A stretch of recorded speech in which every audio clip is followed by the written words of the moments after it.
Welcome to the Pro Football Focus Show presented by RotoGrinders. I'm Sammy Reed. I'm filling in for Britt Devine. He is down in Florida, hanging out with his lady at Disney World, and buying overpriced churros and wearing big Mickey ears, doing all that cutesy stuff. But I'm here talking football with Scott Barrett and Tyler Beaker.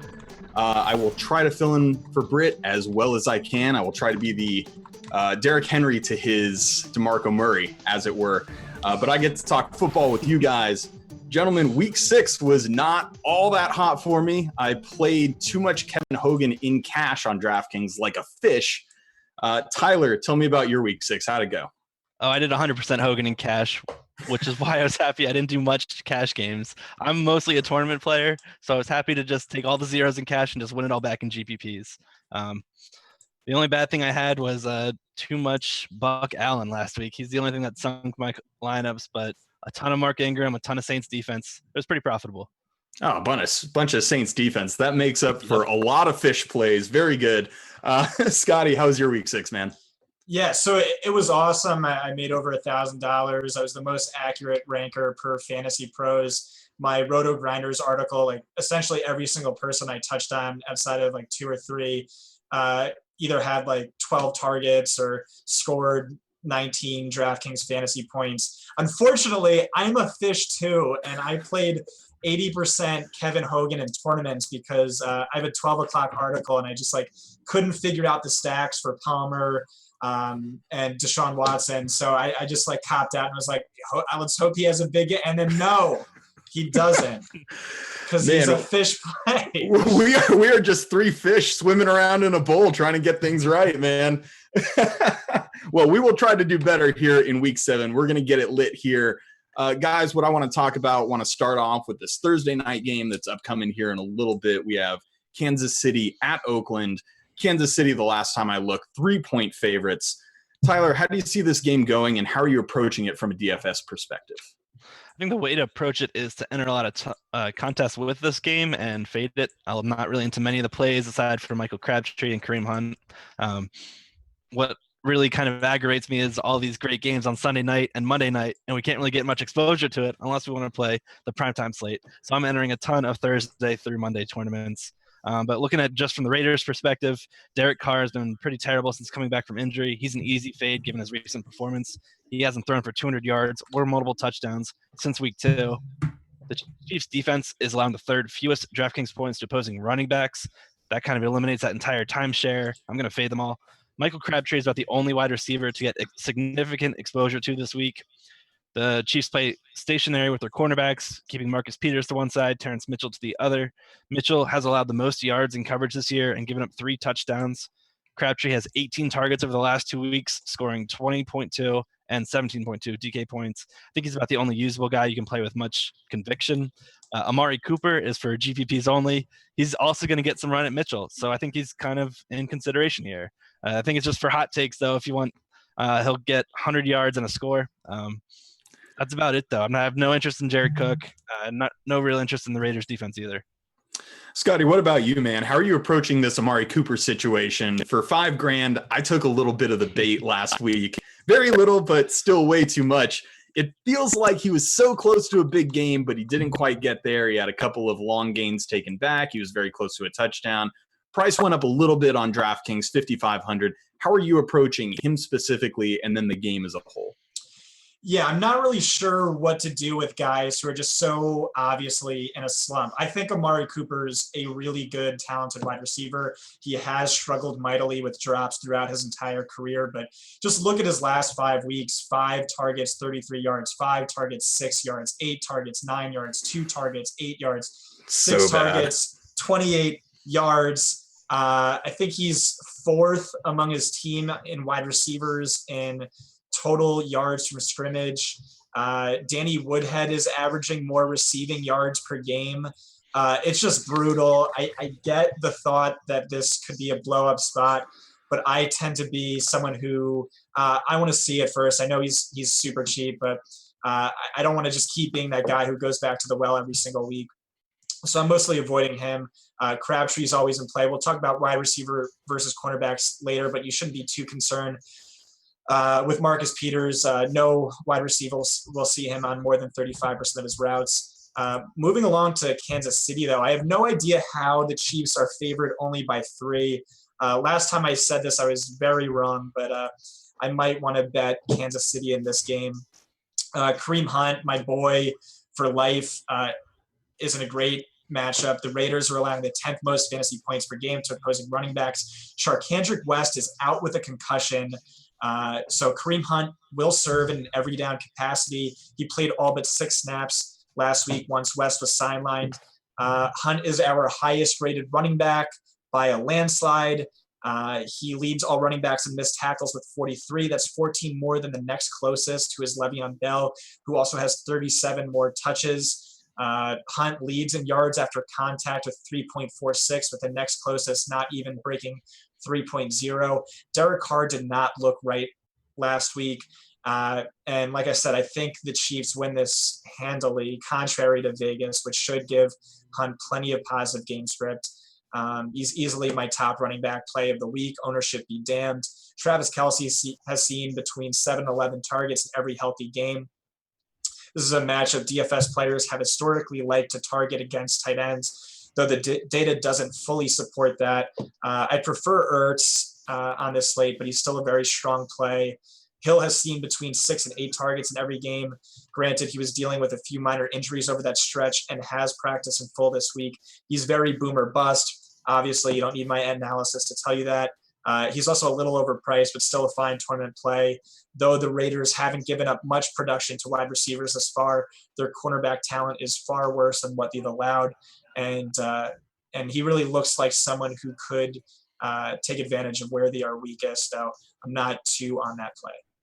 You had to be pretty pumped on Hunt last week. I mean, he was just shut down in the first half. Andy Reid totally ignored him, and he still drew out in the second half. A lot of receiving yards. I mean, that was basically his worst case scenario, and he still ended up with like 16 DraftKings points. So Andy Reid is just driving me crazy with like just 0 usage in the first half. I have no idea what he's thinking, but that's Andy Reid. It was like Le'Veon Bell the week before against Jacksonville, where Tomlin chose not to rush him against Jacksonville, and it was like, what are you thinking?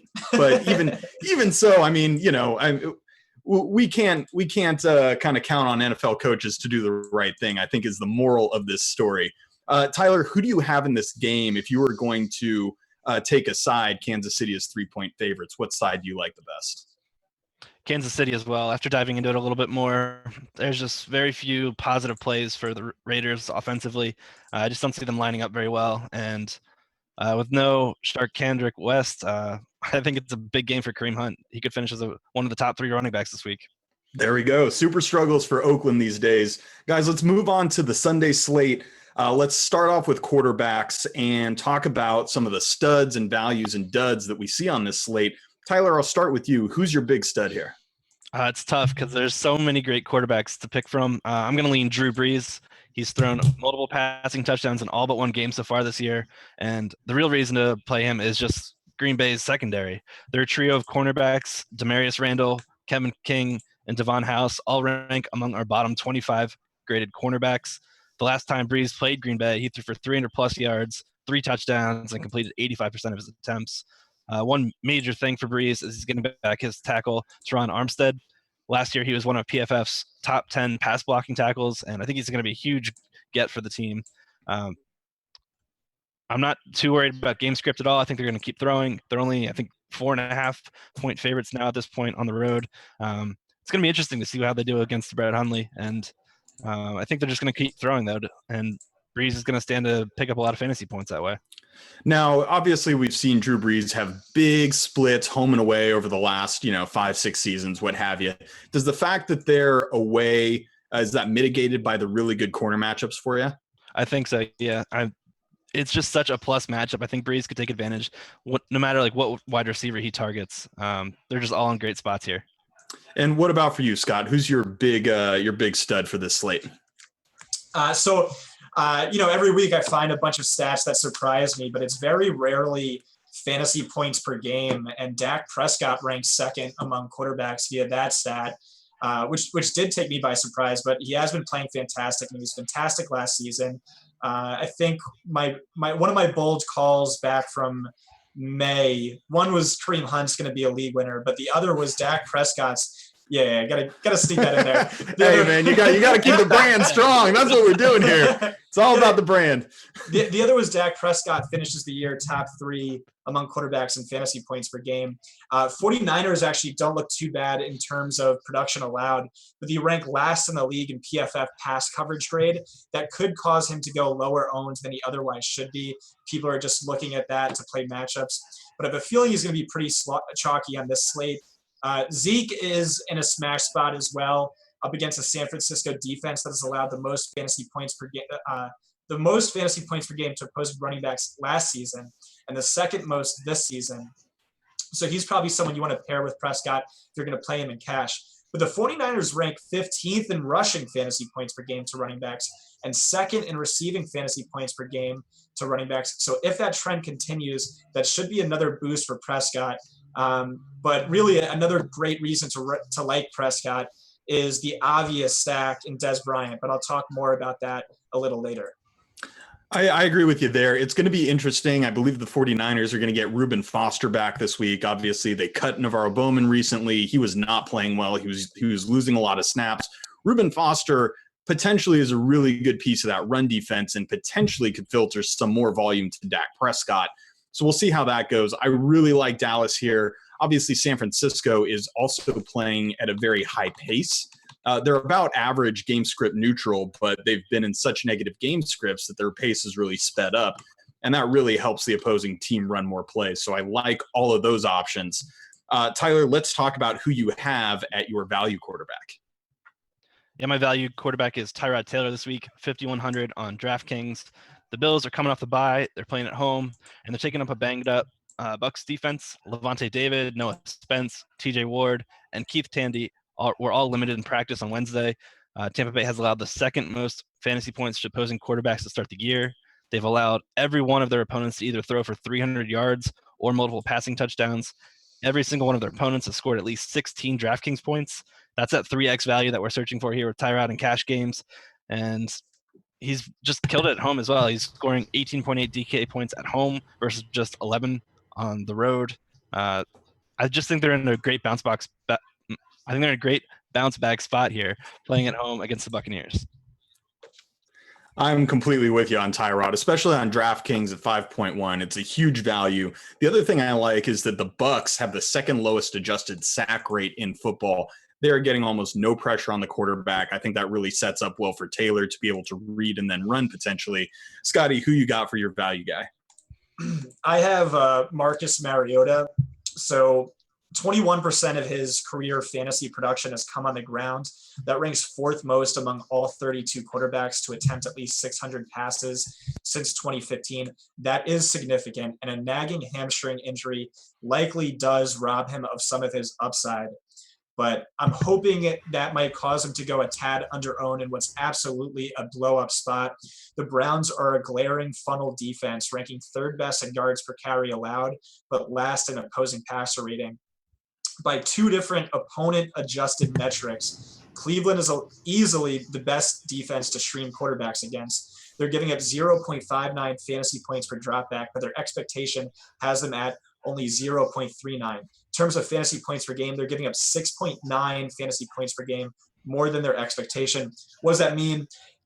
Basically, it just means they're giving up the fourth most fantasy points per game to quarterbacks, but that looks so much better when you factor in they faced McCown, Flacco, Brissett, Andy Dalton, and Big Ben on the road.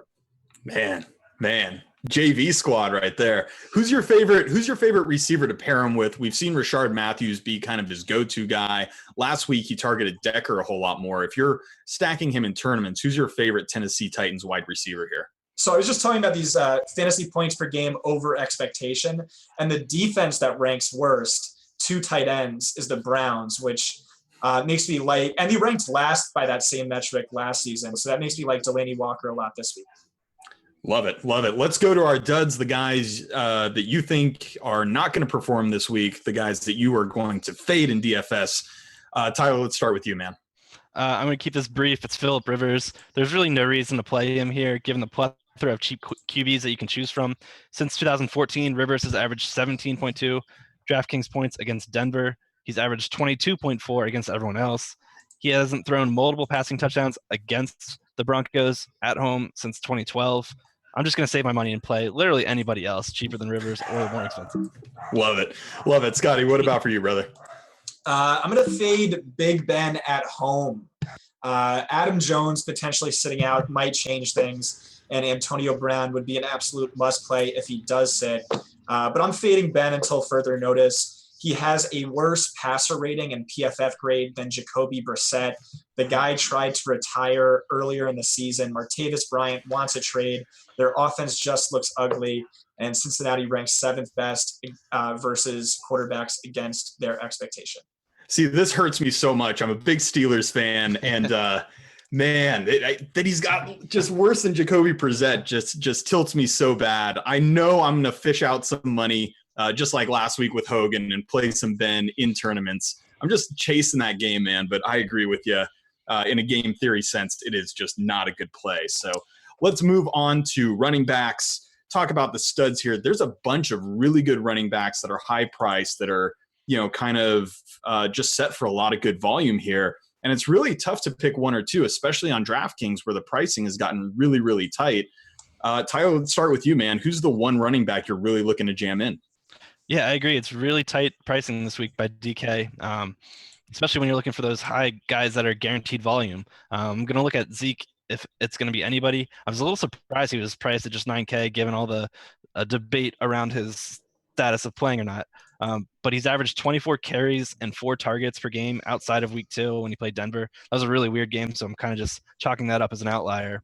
But he has a really good matchup this week against the 49ers.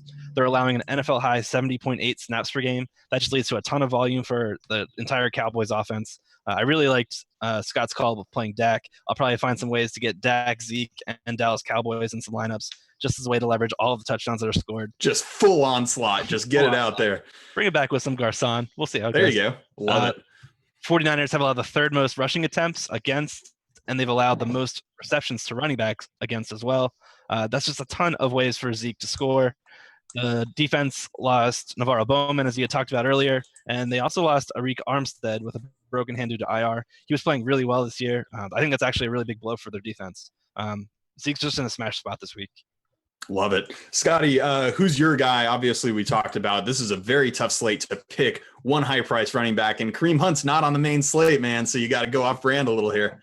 Right. So I like LaShawn McCoy. I thought he was going to be kind of sneaky, but looks like he's going to be fairly chalky. He ranks 1st among all players in expected fantasy point market share. That just means like all fantasy points or potential fantasy points are being funneled through McCoy. He's easily just the face of this offense.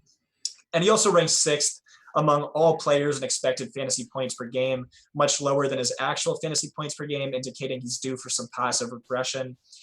Tampa Bay appears stout against the run. They rank 10th best in yards per carry allowed, but McCoy should get a volume boost if Jameis Winston sits out, and is a fine pairing option with Buffalo's defense if that is the case. Tampa Bay also has Quan Alexander, Robert Ayers, Levante Davis, TJ Ward, Keith Tandy, Ryan Russell, and Noah Spence on an injury report. Only Alexander has practiced in full. Alexander, David, and Ayers all ranked top 5 for the team in run stops a season ago, and Tandy was their 4th highest rated run defender last season. I'm going to go ahead and agree with you there. The one thing that I really like about LaShawn McCoy is he has a 24% market share on that team, which is by far and away the most of any running back besides Christian McCaffrey. So all running backs that also average 7 or more carries a game. And when you're on a site like DraftKings, where his price is 7.4 and you're getting full PPR, I just think that's a really good smash spot for him. I'm hoping that ownership stays low as well. Obviously, with the tight pricing, we're going to have to find some values here at running back. Tyler, who's your best value at the running back position? It is very tough to find values this week. There's no home run hits like Mark Ingram or Jerick McKinnon like last week. If I'm paying down, I'm probably going to look at a guy like Marlon Mack. He's at just $4,100 this week on DraftKings. Robert Turbin's injury opens the door for some significant playing time for him this going forward. Mack's a boom or bust runner. So I really think he's best served for GPPs. I don't think you can really try to find a way to play him in cash with much confidence. But Jacksonville is still that reverse funnel that Pittsburgh neglected to use, and they rank 31st in run DVOA. And the hope here is that Indianapolis is smart enough to take advantage of it. Mack is also a pretty adept receiver out of the backfield. The boundary corners of Jalen Ramsey and AJ Boye are just incredible this year. They're just funneling passing attacks through the center of the field as such, and I think that's going to open up a lot of opportunities for both Jack Doyle and Marlon Mack. I don't know. I just think 4,100 is a great salary saver, and he has a pretty significant upside for tournaments. Yeah, and they were using Turbin a lot in that passing game on third downs and when they were facing negative game scripts. It'll be interesting to see who they put in that sense. Obviously, Frank Gore is a grizzly old vet, has the reputation of being very good in pass protection, but obviously Marlon Mack is a guy who can make huge plays, chunk plays, especially through the passing game out on the perimeter. I'm hoping that they give him more run, and I agree with you. He's a fire tournament play. Scotty, for you, where are you looking at in value this week? Because, like Tyler mentioned, there's not a lot of obvious value. Actually, there's a few guys I like. I originally was going to talk up Christian McCaffrey, but Tyler pivoted and went to Marlon Mack, I guess. And left the door open for you. A few hours ago or so. But so obviously Derrick Henry is the glaring value if DeMarco Murray sits, and might still honestly be in play even if Murray suits up. I like McCaffrey a lot, but based on Tyler writing up McCaffrey, I went with Jordan Howard, who's the same price on FanDuel. Howard saw 36 rushing attempts in week 6, which was the 7th most by any running back this past decade. Chicago is really taking it easy on their rookie quarterback while leaving heavy on the ground game. Since Mitch Trubisky was named the team starter, the team has passed on only 32.7% of their offensive plays. That would be a record since like 1938 if over the course of a full season.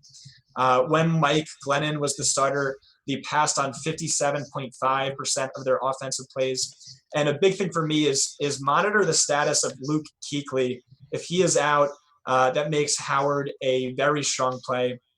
So since 2015, in the 9 games Kuechly was out, the average 26 opposing running backs averaged 26.6 fantasy points per game and 13.9 rushing fantasy points per game, as opposed to 21.1 and 9.5 when he played. And I believe Thomas Davis, who's been a really good linebacker for them for a long time, he's been losing a lot of snaps, kind of in that Bowman mold where they're just getting a little older. They can't quite get it done. And really they're left with Kuechly as, their top linebacker. They lost Klein as well. So let's get on to the guys we're fading, man. The duds this week. Tyler, who do you got as your running back dud? Things change quickly in the NFL.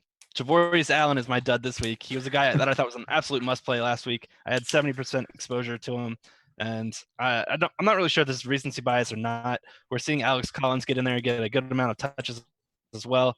So we're really unsure how this play calling is going to go from Jim Harbaugh and John Harbaugh. I'm sorry.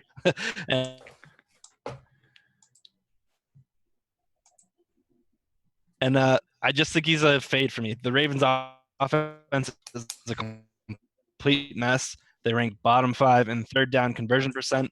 They've scored more than 20 points just once, and they're allowing the fewest DraftKings points to opposing running backs, and have allowed just one running back to score more than 14 points against them. Yeah, I was with you on that Buck Allen last week. It was having some struggles. Did pair him a lot with Baltimore's defense, which ended up saving the day. But yeah, it's weird. They had Allen, and he's doing good, and he's getting all these touches, and for no reason that has to do with in-game just struggles, they said, "Look, Alex Collins, you start getting a bunch of work." So it's tough when coaches get a little schizophrenic with these guys. Don't give them the workload you're expecting. Bit me a little last week as well. Scotty, who you got for your running back dud? So this guy's definitely not a fade by any stretch, but I am lower on him than most. If you take away Leonard Fournette's 2 longest runs and Mike Gillislee's 2 longest runs, Gillislee is averaging 3.39 yards per carry, and Leonard Fournette is averaging 3.37. He only has 2 runs of 20 or more yards, while Kareem Hunt has 7 on 24 fewer carries. Take away those 2 big plays, he's averaging 4.5 fantasy points per game less. And I'm just not willing to bet on him banking on another big, long, massive touchdown run for fantasy. I also just tweeted this out, so check out my Twitter. But like over the past decade of a sample size of like 100 running backs to have at least 100 carries and 2 or more carries of 50 or more yards, Fournette's yards per carry average without those 2 runs is by far the worst at 3.37 yards per carry. And if you look I got to say this. I think John Proctor won the week on Twitter when he quote tweeted you and said, if you take away Scott Barrett's 2 best tweets, he'd skip Bayless. I mean, that was a pretty solid roast right there. Good job, Proctor. Johnny's probably my best friend on Twitter. Like, we've hung out a bunch of times, but no one roasts me better than Johnny, and I was tilting over it. But it's legitimately significant. And I did want to say Fournette's workload is not as amazing in PPR leagues as most people suspect. He ranks tied with McCaffrey for 9th in expected fantasy points per game. But thank you, Sammy, for making me relive the worst roast of the month. I mean, it was just so good. I felt like if anybody missed it, didn't pop up on their timeline, they really deserve access to this beautiful, beautiful tweet. We are going to move on to wide receivers in a quick second here, but something I really wanted to talk about with especially Scott, but both of you guys, is there was a really fun discussion on Twitter earlier in the week. Josh Hermsmeyer, who's the proprietor of airyards.com, which is just a ridiculously good site for fantasy analysis. If you're not checking out airyards.com, you really need to. But he let out a tweet and he said, fade wide receiver cornerback matchups. Josh ADHD jumped in there. Scott, you jumped in there. Mike Clay, Evan Silva. And there was a lot of back and forth about what wide receiver and corner matchups really mean and how we should be using them. And so I think it's really difficult to, condense that kind of talk and those details in 140 characters. And so I kind of just wanted to talk to both of you guys about how you use that in your analysis, how much you weight it versus stuff like air yards, market share, projected game script, stuff like that, and just how significant you think it is right now. So Scott, if you would kind of take it away and give me your thoughts on that. Yeah. So quarterback matchups is easily like one of the biggest things that factors into my rankings and my projections. I spend at least a day's worth of analysis on it. I rank top 10 among like 160 rankers on Fantasy Pros and wide receivers. And I think only Mike Clay or Jeff Radcliffe spends more time on cornerbacks than I do. Again, Josh is saying fade. He's not saying ignore. He's saying fade. So relative to the public, he thinks that cornerback matchups are overvalued. I strongly disagree because that implies that the public knows anything about cornerback matchups or people are smart about this when in most of the cases you are not. And it takes a ton of research to look into it. I respect the hell out of Josh. He's way smarter than me. He does amazing work. But when I've seen his studies on cornerbacks, I disagree with a lot just because he's looking at things that don't really factor into my rankings, like yards after the catch allowed and things like that. But it's just like in general really hard to peg down because everything is just like a matchup by matchup, case by case basis. And it's just really hard. So like I did a bunch of research on wide receivers looking at different efficiency stats. And I found that middle bulk was irrelevant. It was really only mattered at the polar extremes. And that's the exact same thing with cornerbacks. So you just merge those together and it's even more only relevant at the polar extremes. But yeah, volume is still king, but you're factoring that into cornerback matchups. So I found against top 25 graded cornerbacks, wide receivers average 1.45 fantasy points per target. Against bottom 25 graded cornerbacks, they're averaging 1.9. So what does that mean? It means an average wide receiver seeing 10 targets against a top 25 graded cornerback is about the same as an average wide receiver seeing 7.5 targets against a bottom 25 graded. So it's just like so many different things you have to look at and like merge into one. Josh is like, show me a study and then I'll buy into it. there really is none. Just look at like the plays that Mike Clay writes up every single week, or I write up every single week, and compare how these players do to their average. And I think you'll find that this is super, super significant. But again, like an all-encompassing data breakdown I don't have for you, but I will say it's just I'm super profitable on it. I love I spend so much time on it, and I think it's very valuable. I'm gonna go grab a drink, so I'll be right back. Sorry. Do it. I don't think anybody who watches football or analyzes easily, he's like, dude, I just let it all out on the quarterback matchups. Got a drink. I don't think that anybody who watches football could possibly think that who's covering who doesn't matter, right? I mean, that's really clear. So I think where Josh was coming from, he's very data driven, he's very analytically driven, and for him, it's like he wants to study it, he wants to test it, he wants to prove it, and then he wants to quantify it. Obviously, those things are very difficult. For you, Tyler, how do you factor those into your analysis? I think it's integral to my research. I use the PFF wide receiver cornerback matchup chart. That alone pays for a PFF subscription, in my opinion. Just seeing where wide receivers line up against which cornerbacks.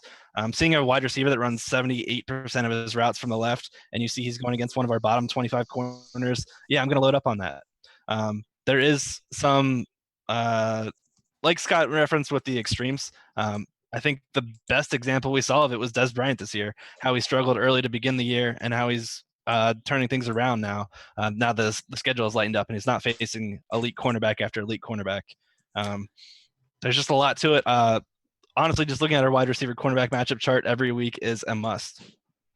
I agree with you. I use Pro Football Focuses. I also use Mike Clay's that he puts out on ESPN. Both of those very invaluable resources. And I also agree with Scott here that it's especially significant on the polar ends. And when you're talking about doing an all-encompassing study, that can get a little murky because you're incorporating so much of that average that, of course, the whole thing is not going to look that significant. So keep doing what you guys do. You all are doing great work.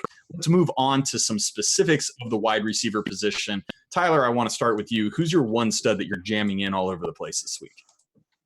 Oh, man, it's tough. If I have to do one player, it's Michael Thomas. For the same reason I love Drew Brees, he's just going to smash against some terrible cornerbacks. Demarius Randall is our number 108 graded cornerback out of 113. Devon House is our number 91. These are both bottom 25 cornerbacks, guys that we've mentioned targeting. And Thomas runs 80% of his routes on the outside, where he'll run a ton against these guys.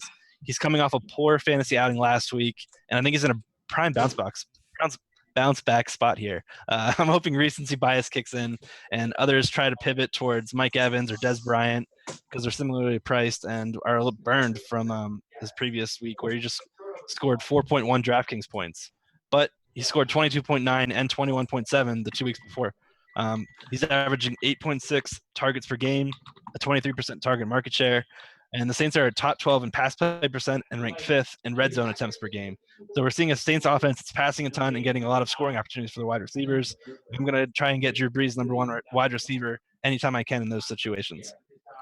Well, I am probably the industry's worst person at projecting ownership, but I do think that Michael Thomas is going to be very sparsely owned this week. That makes him a really strong value in tournaments, like you mentioned, with all those other strong options at his price point that we think are going to go higher owned. Scott, for you, who's your one stud that you're really looking to jam in this week? So we just talked about wide receiver versus cornerback matchups. And maybe my favorite article I've written this year talked about how over the past 3 seasons, Des Bryant was far and away easily the most cornerback sensitive wide receiver in the league on both a per target and per route basis. We also saw Janoris Jenkins pretty much say exactly the same thing a few months ago. But yeah, so the volume has been amazing. He ranks first in targets inside the 10-yard line per game, first in end zone targets per game, 8th in targets per game. Unfortunately, he's terrible in efficiency. He's scoring 3.6 fantasy points per game, less than his expectations, second worst among wide receivers. Part of this, of course, has been due to a brutal cornerback schedule where a league-leading 59% of his targets have come against cornerbacks who graded out among our 25 best a season ago.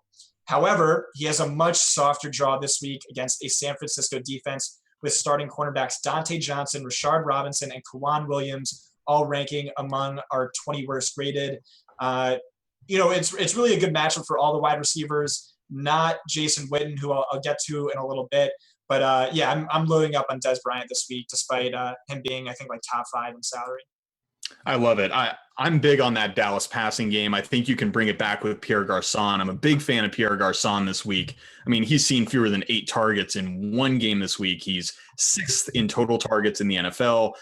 Just looking at his matchup, he's going to do a plurality of his work against Anthony Brown, who's the worst of the Dallas. I see you laughing, Scotty. You said plurality. Oh, I love that. I did. Oh, I thought majority. That's right.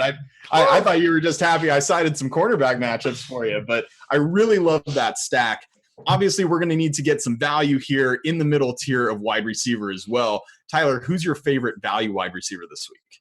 Well, he's priced the same as Pierre Garçon, but it's Demaryius Thomas. I think he draws a more difficult matchup than Garçon. He's going to be running his routes against Casey Hayward, who shadowed him in week 1. Thomas still fared pretty well in that matchup, though, catching 4 of 6 targets for 61 yards. The thing is, with Emmanuel Sanders out, the floor and the ceiling for Thomas's targets should both rise significantly. He's seen 8, 9, 5, and 14 targets to start the year. 10-plus targets looks like the floor here. And I get the savings if you want to go in another route with another Broncos wide receiver, Benny Fowler or Jordan Taylor. But I think the smart play would be to go for Thomas here, where we know Simeon depends on him. They've got that rapport built in. And Casey Hayward isn't really bulletproof. He's already allowed 2 touchdowns on the year. The Broncos defense currently ranks 3rd in red zone trips per game at 4.0. So there's going to be scoring opportunities for Thomas here. And I wouldn't be shocked if he were to take advantage of it against Casey Hayward. And they're in a desperate need for a bounce back spot after that embarrassing loss, coming off their bye, losing at home against the 0-5 Giants. I think the whole team should be in a bounce back spot, and I'm going to target their number 1 wide receiver here in Demaryius Thomas. Now, you were talking a little bit about Casey Hayward. He was a guy who started on Green Bay, and he was kind of up and down there, had a monster year last year. And we've seen this sometimes with cornerbacks where they have just one giant year and they kind of go back to what they were. You said Hayward has not been bulletproof. Do you know where exactly he ranks in your Pro Football Focus metrics this year? I know last year he was number 7. He was this year he's number 14. He's still doing pretty well. But I don't know. I'm not that worried about it. Last time he shadowed Demaryius Thomas, it was for about 75% of his routes. So there's still the chance that 25% of his routes he's not always against him. When we say shadow, that means lining up for the majority of them. I'm not really expecting Hayward to shut him down this week. I love it. And at some point, that volume, I mean, Denver is just that team that really filters all their targets to their outside wide receivers. You got to expect a ton of volume for DT. Scott, who do you have as your value wide receiver? So I disagree. I think Casey Hayward is absolutely someone to be worried about. He ranks 12th via PFF pass coverage grade. He's allowed only 17 receptions on 31 targets, while deflecting 5 passes, which I think ranks in the top 6. And also, I looked at all shadow games over the past 2 seasons, and Casey Hayward ranks only behind Patrick Peterson in fantasy points per route allowed versus expectation in those shadow games. However, this goes exactly back to what we were talking about. The volume will definitely be enough to negate how strong Hayward is. But I'm going to go with my value play, a different Denver wide receiver. And sorry, Peyton Manning, it's not Jordan Taylor. Someone told me it's Benny Fowler week, and I looked into it. And guys, it's Benny Fowler week. Huzzah! So Emmanuel Sanders is out. He leaves behind 8.4 targets per game in his wake, playing on just 62% of the snaps. Fowler and Thomas both saw season-high target totals for 14 and 8 respectively. Thomas, like we just said, draws the much tougher matchup. Jordan Taylor is not someone to be concerned about, but he has a very tough matchup as well. Fowler, meanwhile, has a much softer draw, running 77.4% of his routes from the slot, where the Chargers are allowing 16.3 fantasy points per game. That's the 3rd most. 5th-round rookie Desmond King has been targeted 18 times, allowing 14 receptions for 165 yards. He's their slot cornerback, and he is playing out of position considering he covered the slot on just 14% of his routes last year at a very low price tag. I am projecting a monster game for Fowler. Love it. Hopefully we can maybe after the show we can get some sort of bet going between you guys, Demaryius Thomas and Fowler. I'm going to throw out one guy that in my research I've kind of been drawn to, and it's Robert Woods this week. Robert Woods is going to probably get a ton of time across from Justin Bethel with Patrick Peterson shadowing Sammy Watkins. Bethel has been pretty much the woat this year. I mean, 109 fantasy points allowed, 0.53 fantasy points per route run. And Robert Woods is actually the most targeted receiver on the LA Rams. He's got 37 targets. The next closest has 32. So he's seeing more than 6 targets per game. He's 4K on DraftKings. Probably wouldn't go toward him in cash, but in tournaments, I think he has a ton of upside. That's going to be my hot take. I'm just throwing that out there. Let's go to our duds at wide receiver. I agree with you, by the way. That's a good call. I'm on that page Love too. Love it. Oh, man. Well, you guys are killing me now because now he's going to get owned because everyone's going to be like, oh, the sharp guys are on him. When it was just me, they'll be like, oh, Sammy's a fish. It's no big deal. Let's go to our dud and talk about who you are fading this week, Tyler. I'm going to be fading Jordy Nelson. He was a guy I faded last week, and I'm going back to the well. Jordy's touchdown connection with Aaron Rodgers was really what made him a weekly must-play. 40% of Jordy's fantasy points have come via scores, via Rich Rebar. He stated that earlier. And Jordy moves around the formation quite a bit. But outside cornerbacks Marshawn Lattimore and Ken Crawley have put up some very respectable numbers to start the year. Lattimore is our number 4 graded cornerback, and Crawley is number 7. Lattimore has yet to allow a touchdown, with quarterbacks targeting him getting a 57.8 QB rating. Crawley has allowed just 13 of 29 attempts to be completed against him, 44.8%. I'm fading Jordy in this one. I'm not really sure how much any kind of rapport he and Brett Hundley will have. I think I'd rather go for a guy like Randall Cobb, who's running those lower, high percentage A-dot throws and routes. And I just don't know if Jordy is worth paying up for here at 6,800. You mentioned Randall Cobb. Do you think there's anything to the narrative that inexperienced quarterbacks tend to look for shorter targets? They tend to look over the middle for guys that aren't running really complicated routes. Do you think that's something that could potentially play into Cobb's hands? Of course. Those are much higher percentage throws, and I think Cobb runs the majority of his routes in that area. The only real problem is Cobb hasn't been doing that well as of late. That's his only problem is he just doesn't score fantasy points. So the hope is that he's not on the injury report. I haven't checked Green Bay's in a day or two, but the hope is he's fully practicing and there aren't any limitations to him playing. If so, I think he's a pretty sneaky play.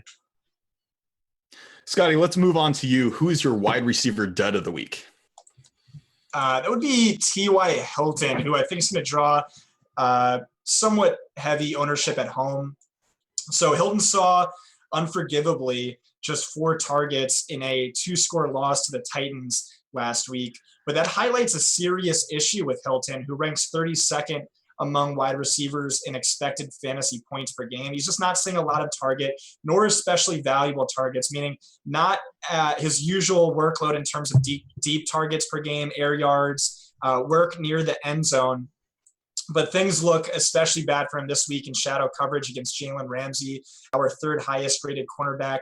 On 35 targets this year against some of the league's best wide receivers, Ramsey's allowed just 15 catches for 178 yards and no touchdowns while intercepting 2 passes.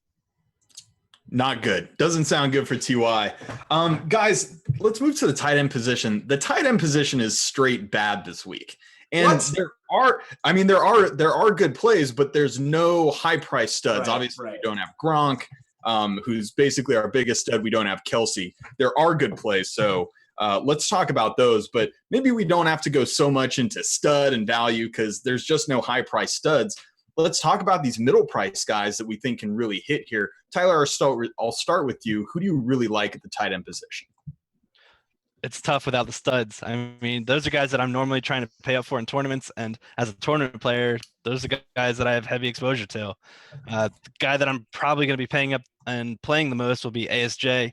We all know that was a touchdown last week. That was a horrendous call. How I haven't Despite seen that. Twitter tilt this hard in like a month and a half. I mean, dude, Twitter just blew up when they took that touchdown away. It was bad news. I almost tweeted in all caps. Dez caught it. ASJ caught it. Learn how to ref. It was just so tilting because I had ASJ in a good amount of target in tournaments, and he still hung up an impressive 8-catch, 46 yards, and a touchdown last week. He's seen 19 targets over the last 2 weeks. He's really becoming McCown's most reliable weapon. He leads all Jets in red zone targets, and that's despite him being suspended the first 2 games. The Dolphins have given up 7-catch games to both Austin Hooper and Hunter Henry, and I think ASJ has that 7-catch ceiling well within his range of outcomes this week. Scotty, who's your guy at tight end? If you're going to pay for one dude, who's it going to be?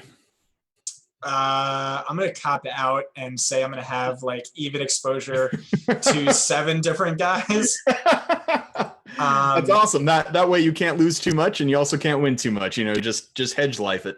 This is something I've always been honest about. I am really terrible at ranking tight ends. My Fantasy Pros rankings show that. I've talked about it on my podcast with Tyler a bunch. I'm just bad at it.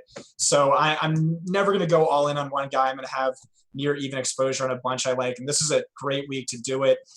So the stat I was referencing before for quarterbacks, fantasy points allowed per game over expectation, is something I put a lot of stock into, basically just like opponent adjusted fantasy points per game. And Delaney Walker, we talked about it before, he gets the single best tight end matchup, and it's been the best matchup for 2 straight years. Jimmy Graham gets the defense ranking 4th by that metric in the Giants. ASJ gets the defense ranking 5th by that metric. I want to back up what Tyler said about George Kittle. So over the past 2 weeks, he's seen 17.4 and 17.0 expected fantasy points. That ranks 10th most among all players. During that span, he's seen 17 targets, 2 of which were deep targets, rare for tight ends. 4 of his team's 6 targets inside the 5-yard line, and 2 of his team's 4 end zone targets. He is also arguably bolstered by the team's move to replace Brian Hoyer with rookie CJ Beathard. As Tyler has already alluded to, they played together for 4 years in Iowa, counted for 10 of his 34 touchdowns. Rudolph is another guy who I've heard get somewhat trashed, but he draws a Baltimore defense allowing the 2nd most fantasy points per game over their expectation, and he served in a much more valuable role for fantasy following Dalvin Cook's injury. And Jerick McKinnon taking the lead work as the primary back and fearsome pass-catching threat. So over the past 2 weeks, he's averaged 9 targets per game, 33 routes run per game, and is blocked on only 8.3% of his passing snaps. But before that, it was 3.8 targets per game, 25 routes run per game, and blocking on 20% of the snaps. So really a night and day difference in terms of role. Finally, Jack Doyle. And this goes back to why I was trashing T.Y. Hilton. So since Jacoby Brissett's first start in week 2, and this is a quarterback who in college and in preseason, regular season, throughout his entire career, has targeted the tight end position at a much higher rate than his peers. Since week 2, Doyle's averaging 12.2 expected fantasy points per game. That's 4th most among tight ends. That would push him above T.Y. Hilton by 1.3 points per game. The Jaguars' defense is stout against wide receivers, but far more susceptible against tight ends, ranking 12th worst against expectation. And he's the 20th most expensive priced tight end on DraftKings, so sign me up for that. I love it. I really like the Kyle Rudolph call. Baltimore really struggled against tight ends, and look at the group of guys they faced. Tyler Eifert, Seth DeValve, and David Njoku, Mercedes Lewis, Jesse James, Jared Cook, and Zach Miller. Like, that's the group. And Graham Barfield tweeted out earlier this week, Rudolph has averaged 9.5 targets per game dating back to last year without Stephon Diggs. So he could be in a really big smash spot. You also mentioned Jimmy Graham. One of the things I really like about Jimmy Graham is that the Giants have actually allowed a touchdown to a tight end in every game this season, and Jimmy Graham is leading the Seattle Seahawks in red zone targets. So I think those are smash spots. And one guy that you guys did not mention that I also like, Hunter Henry against Denver. I just think, obviously his snap rate has gone up and up and up the last 3 weeks, 61 to 76 to 83%. But the other thing is this. Phillip Rivers can't throw. like he just can't throw. I mean, that arm is cooked. And so what have you seen? He's not throwing outside routes anymore. It's all, little dump offs to Melvin Gordon. It's, little routes to the tight ends, and then in breaking routes to Keenan Allen, 8 or 9 times a game. And that's all he's got. And so I think that really sets up well for Hunter Henry. Just really good spot for him. And I think you have all these guys in that kind of $4,000-ish range on DraftKings. I think you can live there and feel really, really good about it. Let's talk about, sorry, go ahead. Yeah, so I just wanted to agree with you on your Hunter Henry call. The matchup makes sense as well, just because of how good Denver's quarterbacks are. In each of the past 2 seasons, they've allowed over 31% of their total receiving fantasy points to tight ends, ranking top 4 among all defenses in both of the past 2 seasons. So the matchup looks good, and I agree. Like, Henry is finally seeing the workload he deserves. So good call there. Love it. Let's talk about some guys potentially at the tight end position that we're fading. I know there's not a lot here to talk about, but Tyler, who do you consider a dud here at tight end? The one guy that I think Scott did not mention is Nick O'Leary. Considering the narrow, guy, yep. Yeah, is that a real person? Yeah, he's Jack Doyle's cousin. Considering the narrow distribution of targets that we're going to see here with the Bills, like they don't have J-Matt, there aren't many prominent weapons on the outside. I understand if you need some salary savings at tight end and are thinking about O'Leary, but just don't save your money elsewhere and don't pay for a guy that has T-Rex arms. Nick O'Leary has run a route on 31.9% of his snaps so far. That's incredibly low. He's spending way more time blocking than receiving because he flat out just isn't a good receiver, nor is he athletic. His mock draftable spider web makes me laugh every time I look at it. His two best attributes are his weight and his bench press, and he just barely eclipsed the 50% threshold in bench press.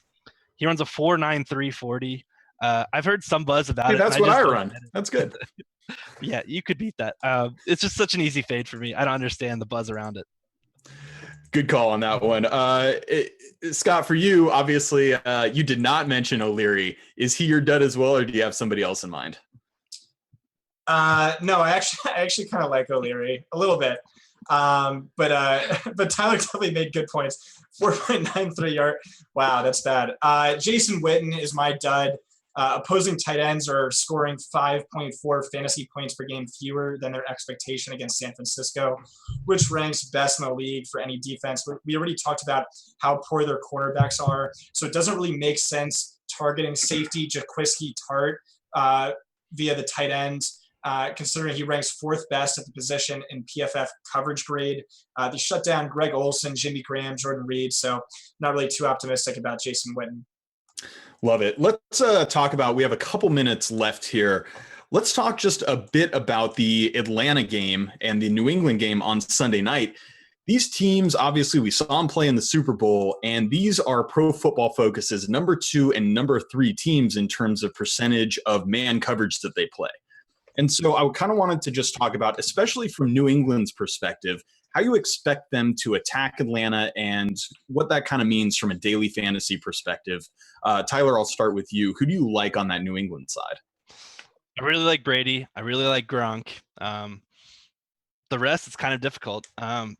We saw that Brady threw for 460 plus yards and 2 scores in the Super Bowl. I think he always has 3+ touchdown potential, especially in shootouts. They're playing at home. Gronk has been amazing since he's returned from health. He has no injuries. He's just killing it out there. 2 touchdowns last week. I think he's a complete must-play.